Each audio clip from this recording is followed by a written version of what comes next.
আল্লাহ পাক পৃথিবীতে নামিয়ে দিয়েছেন, এতিম করে ছেড়ে দেন নাই। আল্লাহ পাক হেদায়েত দিয়েছেন, আসমানি কিতাব পাঠিয়েছেন। আসমানি কিতাবের সর্বশেষ কিতাব কি? আল কোরআন, যার ব্যাখ্যা হচ্ছে সুন্নাহ, হাদিস। কোরআন আর হাদিস মিলেই হচ্ছে ইসলাম। এটা বাদ দিয়ে অন্য কোনো দিন তালাশ করলে আমল কবুল হবে না। এই ইসলামের সংযোজন বিয়োজনের কোনো সুযোগ নাই। এখন ইসলাম বাদ দিয়ে অন্য মতাদর্শগুলো যদি আমরা ফলো করি, সেগুলো যদি কোরআন সুন্নাহর অনুকূলে হয় ঠিক আছে, যদি কোরআন সুন্নাহর প্রতিকূলে যায় তাহলে ঠিক নাই। যদি আপনারা বলেন, এখন সারা বিশ্বই কথা বলে যে বেশিরভাগ মানুষ যা বলবে সেটাই হক, বেশিরভাগ মানুষ যেটা বলবে সেটা সঠিক, ডেমোক্রেসি, বেশিরভাগ মানুষ যা বলবে সেটাই সঠিক। এখন এই মসজিদে মনে করেন যে 1000 মানুষ বসে আছেন, কথার কথা, এখন একটা ভোটাভুটি করলাম। বিষয় কি? বিষয় হচ্ছে সুদ হালাল না হারাম। বিষয়টা হচ্ছে সুদ মানবতার কল্যাণে উপকারী না ক্ষতিকর। এখন আপনাদের মধ্যে 999 জন ভোট দিল যে সুদ মানবতার জন্য উপকারী, অর্থনৈতিক অগ্রগতির জন্য সুদের দরকার আছে। সুদের লোন না নিলে এই যুগে চলা যায় না, সুদ না খেলে এই যুগে বিল্ডিং করা যায় না, সুদ না খেলে অর্থনৈতিক প্রোগ্রেস হবে না। তাদের মত এটা। কয়জনের মত?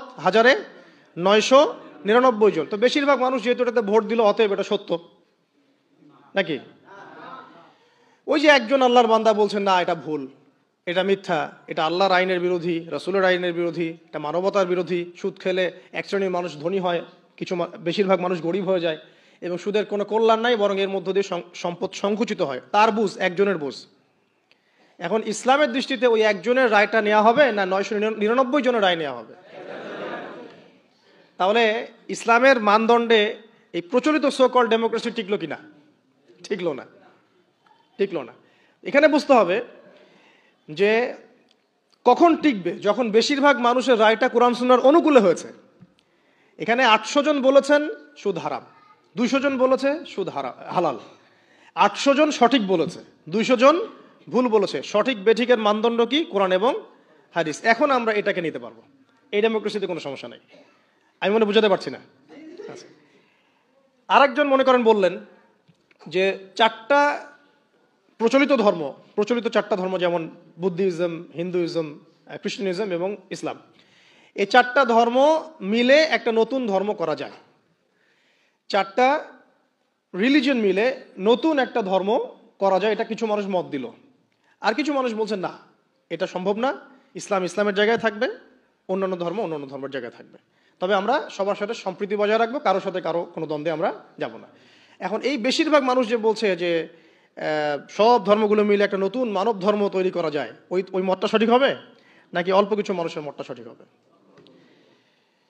তো এখানে একটা মূলনীতি বুঝতে হবে যে কোরআন এবং সুন্নাহর অনুকূলে যে কোনো মত আসুক গ্রহণ করা যাবে, কোনো সমস্যা নেই। বিজ্ঞান হোক, দর্শন হোক, আপনার যে কোনো ইজম হোক, যে কোনো মতবাদ হোক, কোনো সমস্যা নেই। কিন্তু কোরআন এবং সুন্নাহর মূলনীতির বাইরে চলে গেলে কি সমস্যা?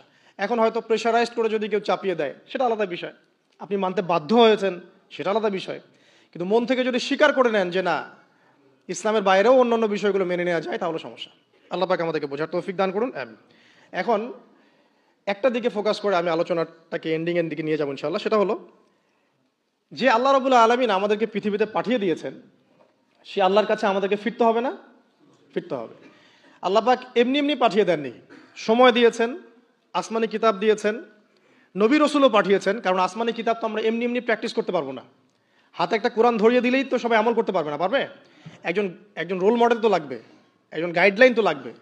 সেই আদর্শ গাইডলাইন হচ্ছে রাসূলুল্লাহ সাল্লাল্লাহু আলাইহি ওয়াসাল্লাম। তাকে দেখে আমরা শিখেছি কিভাবে কোরআন আমল করতে হয়, কিভাবে হাদিসের উপর আমল করতে হয়। এটা সাহাবীরা দেখে শিখেছেন, সাহাবীদেরকে দেখে তার পরের জেনারেশন শিখেছে, তার পরের জেনারেশন তার পরের জেনারেশন দেখে শিখেছে। এভাবে আস্তে আস্তে সিনাই জ্ঞানটা কি হয়েছে? চলে এসেছে। পরে এখন আমরা কিন্তু নবীকে দেখতে পারি না, এখন আমরা দেখি শুধু কোরআন একটা কপিস এবং হাদিসের কিছু বই। আমরা কিন্তু নবীকে দেখি নাই সাল্লাল্লাহু আলাইহি ওয়াসাল্লাম, আমরা সাহাবীদেরকেও দেখি নাই, আমরা তাবেঈ কাউকে দেখিনি, ইমামদেরকেও দেখি নাই। 4 ইমামকেও দেখেছেন? দেখেন নাই। এখন কোরআন এবং সুন্নাহর এই যে সিলেবাস আপনি কিভাবে ফলো করবেন? সমকালীন বরেণ্য ওলামায়ে কেরাম যারা আছে তারা যেভাবে কোরআন সুন্নাহর ব্যাখ্যা করছেন, এই ব্যাখ্যাগুলোকে আপনি আগের কিতাবের সাথে মিলিয়ে দেখবেন, যদি ঠিক থাকে এই ব্যাখ্যা গ্রহণ করবেন। মানে আমরা এখন আলেম ওলামাদেরকে দেখে দিন শিখছি। যে কোনো মাসআলা জানতে হলে আপনি আলেমের কাছে আসেন না, একটা জব করছেন, জবের বিষয় আপনি হয়তো জানেন না, যেখানে হালাল কতটুকু হারাম কতটুকু, আপনি এসে কাকে জিজ্ঞাসা করেন? ইমাম সাহেবকে বা আলেমকে জিজ্ঞাসা করেন। তিনি কোরআন হাদিস ইস্তেহাদ করে গবেষণা করে আপনাকে একটা মত দেন। এই মতটা আপনি ফলো করেন না? এটাই মাযহাব, এটাই হচ্ছে মাযহাব, যেটা না মানলে অবশ্য একজন মানুষ ইসলাম প্র্যাকটিস করতে পারবে না। কারণ সবাই তো আর কোরআন সুন্নাহর সব জ্ঞান লালন করে না, করে? সবাই কি কোরআন সুন্নাহর সমস্ত জ্ঞান লালন করবে? কোরআন এবং হাদিস ফলো করতে হবে। তো কোরআনের সব আয়াত কি আমি জানি? সব আয়াতের ব্যাখ্যা আমি জানি? হাদিসের সব হাদিস কি আমার মুখস্থ আছে বা ব্যাখ্যা আমি জানি? জানি না। যেহেতু আমি কোরআন এবং হাদিসের সব কিছু জানি না, আংশিক জানি, তাই আমার জ্ঞানটা আংশিক হবে। এখন আমার সামনে একটা মাসআলা পড়ে গেল, যে মাসআলা সম্পর্কে আমার জ্ঞান নাই, তখন আপনি কি করবেন? নিশ্চয়ই কোনো আলেমকে জিজ্ঞাসা করবেন, কোনো বড় পীর সাহেবকে জিজ্ঞাসা করবেন, বা যিনি বরেণ্য স্কলার তাকে জিজ্ঞাসা করবেন। তিনি আপনাকে কোরআন সুন্নাহ গবেষণা করে একটা ইস্তেহাদ বা ফতোয়া দিবেন। এই যে আপনি তার মতটা নিলেন, এটাই মাযহাব। এটা খারাপ কিছু না, এটা পথ, মানে তার মতটা নেয়া। এটা না নিলে সাধারণ মুসলিমরা তো আর দিন পালন করতে পারবে না। কারণ সবাই তো আর বড় আলেম না। সবাই কি আলেম? যিনি বরেণ্য আলেম, যিনি কোরআন হাদিস সব পড়ে ফেলছে, তার ব্যাপার ডিফারেন্ট। সে নিজেই মুস্তাহিদ, তার তো আর মাযহাব মারার প্রয়োজন হচ্ছে না।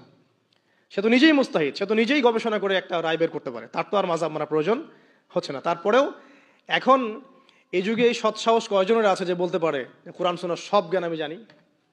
বলতে পারবে? এই কারণেই বরেণ্য ওলামায়ে কেরামরাও পর্যন্ত তাদের পূর্ববর্তীদের মাযহাবটাকে কি করেন? ফলো করেন। যেটা ফলো না করলে আপনি কিন্তু ইসলামটা পরিপূর্ণরূপে বুঝতে পারবেন না।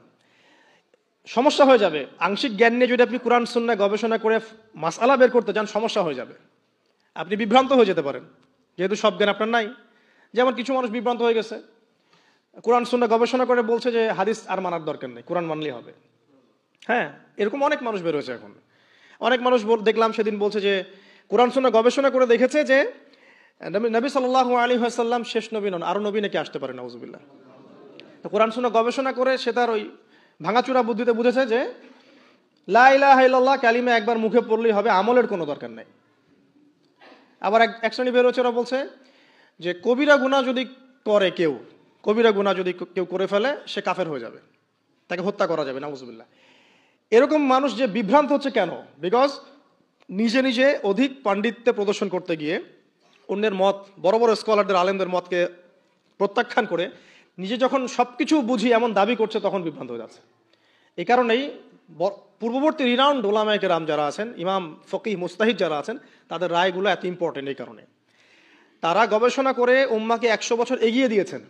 এখন কি আমি আবার 100 বছর পিছন থেকে শুরু করব? বুঝাচ্ছি দাঁড়ান। মেডিকেল সায়েন্স আছে না, মেডিকেল সায়েন্স, মেডিকেল সায়েন্সের যে বইগুলো পড়ে মানুষ ডক্টর হয়, সেই বইগুলো ওই সেকশনের বিজ্ঞ পণ্ডিতরা লিখেছেন না? লিখেছেন না? এখন কেউ যদি ডক্টর হতে চেয়ে বলে যে আমি এই বইগুলো পড়বো না, আমি আবার নতুন করে বই লিখে বই হয়ে পড়ে ডক্টর হবো, হবে? যদি করতেও পারে, তাও তো আর সে 100 বছর পিছায় গেল। বুঝাতে পারছি না মনে হয়। কেউ ইঞ্জিনিয়ার হতে চায়, ইঞ্জিনিয়ারিং পড়তে গেলে তাকে অনেক বই পড়তে হয় না? প্রামাণ্য কিছু বই পড়তে হয়। সেই বইগুলো কে লিখেছে? বড় বড় ইঞ্জিনিয়াররাই লিখেছে এই সূত্রগুলো, তাই না? এই বইগুলো পড়ে তারা ইঞ্জিনিয়ার হচ্ছে। এখন একজন মনে করলো, চিন্তা করলো যে আমি ইঞ্জিনিয়ার হব, ইঞ্জিনিয়ারিং এর যত বই আছে নিজে আমি গবেষণা করে আবার নতুন বই লিখে ওই বইগুলো পড়ে আমি কি হব? ইঞ্জিনিয়ার হব। এ যদি ইঞ্জিনিয়ার হয়ও, তাহলেও কিন্তু 100 বছর পিছিয়ে গেল। বিজ্ঞানী হবে, যে বিজ্ঞানের অনেক সূত্র আছে না, ফিজিক্সের, কেমিস্ট্রি, বায়োলজির অনেক সূত্র আছে না? এই সূত্রগুলো গবেষণা করে করে মানুষ বড় বড় বিজ্ঞানী হচ্ছে না? এখন কেউ যদি চিন্তা করে না আমি নতুন করে সব তত্ত্বগুলো আবার আবিষ্কার করব, করে প্রামাণ্য বই লিখবো, সেই বই পড়ে নিয়ে আমি আবার বিজ্ঞানী হব, কত বড় বোকা, চিন্তা করেছেন? তো এখন বিষয়টা হচ্ছে, যারা 100 বছর এগিয়ে দিয়েছেন উম্মাকে, নতুন করে আবার 100 বছর পিছন থেকে শুরু করার কোনো মানে নাই। হ্যাঁ, এখন কি করতে হবে? যদি এমন নতুন নতুন কিছু মাসআলা বের হয় যেগুলো কোরআন সুন্নাহর সাথে সরাসরি পাওয়া যাচ্ছে না, তখন আপনি কি করবেন? আলেম ওলামাদের ইস্তেহাদের আশ্রয় নেবেন। দেখবেন, আপনি যাচাই করে দেখবেন যে এই মাসআলাটা কোন কোন আলেম কিভাবে রায় দিচ্ছেন। তারপর আপনার বিবেক আছে, আপনার বুদ্ধি আছে, আপনাকে আল্লাহ পাক ইলম দিয়েছেন, কোরআন সুন্নাহ গবেষণা করে আপনি একটা ফতোয়ায় আসতে পারবেন ইনশাআল্লাহ তাআলা। আল্লাহ পাক তৌফিক দান করুন। আমি তো যেটা বলছিলাম, শর্ট করে বলি, যে আল্লাহ পাক আমাদেরকে পৃথিবীতে নামিয়ে দিয়ে এতিম ছেড়ে দেন নাই। কোরআন সুন্নাহ দিয়েছেন, একটা রোল মডেলও দিয়েছেন। কোরআন সুন্নাহ নাজিল করেছেন, এটা দিয়ে ইসলামকে পরিপূর্ণ করেছেন, ঢোকানোর বের করার কোনো সুযোগ নাই। একই সাথে আল্লাহ পাক রাসূল সাল্লাল্লাহু আলাইহি ওয়াসাল্লাম আদর্শ সামনে রেখেছেন, এটাকে ফলো করে আপনাকে কোরআন সুন্নাহ মানতে হবে।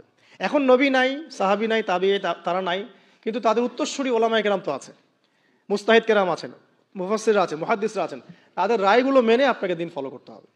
হ্যাঁ, তাদের কোনো রায় যদি দেখা যায় কোরআন সুন্নাহর সাথে সরাসরি বিরোধী হয়ে গেছে, একজন বড় আলেম মনে করেন বললেন যে হ্যাঁ সুদী এনজিওতে টাকা রাখা যেতে পারে, হয়তোবা সে বিক্রি হয়ে গেছে বা তার কোনো মতের ভ্রম হয়েছে বা কোনো একটা কারণে কোনো স্বার্থে সেই কথাটা বলেছে। এখন আপনি বুঝতে পারছেন তার নাম অনেক বড়, টাইটেল অনেক বড়, কিন্তু সে সরাসরি কোরআন সুন্নাহর বিরুদ্ধে একটা কথা বলছে, আপনি নিবেন? তখন আপনি নিবেন না, তখন ওই মাসআলাটা নিয়ে অন্য আলেমদের কাছে যাবেন যে অমুক আলেম তো এই কথা বলছেন, আপনারা কি বলছেন। তখন আপনি যাচাই বাছাই করে একটা সিদ্ধান্তে আসতে পারবেন। এভাবে দিন পালন করলে ইনশাল্লাহ বিভ্রান্ত হতে হবেন না ইনশাল্লাহ। আর একা একা বুঝে সব করতে গেলে সমস্যা আছে। আল্লাহ পাক আমাদেরকে একটু বোঝার তৌফিক দান করুন। একটা জায়গায় আমি ফোকাস করি যে দিন পালন করতে গিয়ে সবচেয়ে বড় চ্যালেঞ্জটা হচ্ছে, সেটা হচ্ছে আল্লাহকে পাওয়া। কি করা? যে আল্লাহর কাছ থেকে আমরা এসেছি সেই আল্লাহকে দুনিয়াতে এবং আখিরাতে পাওয়া, এটাই চ্যালেঞ্জ। আল্লাহকে যে ব্যক্তি পেয়েছে সে দুনিয়ার সব পেয়ে গেছে। আল্লাহকে যে পায় নাই সে আসলে কিছুই পায় নাই, ইহকাল পরকালের কিছুই পায়নি। এখন আমরা আল্লাহকে পাবো কিভাবে, এটা বড় প্রশ্ন না? যে আল্লাহর কাছ থেকে, যে জান্নাত থেকে আমরা পৃথিবীতে চলে আসলাম, আর সেই জান্নাতে যেতে হলে তো আমাকে আল্লাহকে পেতে হবে। তাহলে আমার কি কি করণীয়, খুব শর্ট করে আমি কয়েকটা পয়েন্টস আপনাদেরকে শেয়ার করছি। 1 নাম্বার, আল্লাহকে পেতে হলে অবশ্যই তার নবী মুহাম্মদ সাল্লাল্লাহু আলাইহি ওয়াসাল্লামকে অনুসরণ করতে হবে। এছাড়া আল্লাহকে পাওয়ার দ্বিতীয় কোনো পথ নাই। আল্লাহকে পেতে হলে অবশ্যই তার নবী মুহাম্মদ সাল্লাল্লাহু আলাইহি ওয়াসাল্লামের আদর্শগুলো জীবনের প্রতিটা ক্ষেত্রে বাস্তবায়ন করতে হবে। চলাফেরা, ওঠা বসা, খাওয়া দাওয়া, হ্যাঁ, ইস্তেঞ্জা করা, মুআমালাত, ব্যবসা বাণিজ্য, অর্থনীতি, সমাজ, রাষ্ট্র, সব ক্ষেত্রে আপনাকে মুহাম্মদ সাল্লাল্লাহু আলাইহি ওয়াসাল্লামের তরিকা, আদর্শটাকে ফলো করতে হবে। তাহলে আপনি আল্লাহকে পাবেন ইনশাআল্লাহ। যে ব্যক্তি আল্লাহকে পেয়েছে সে দুনিয়াও পেয়েছে, আখিরাতও পেয়েছে।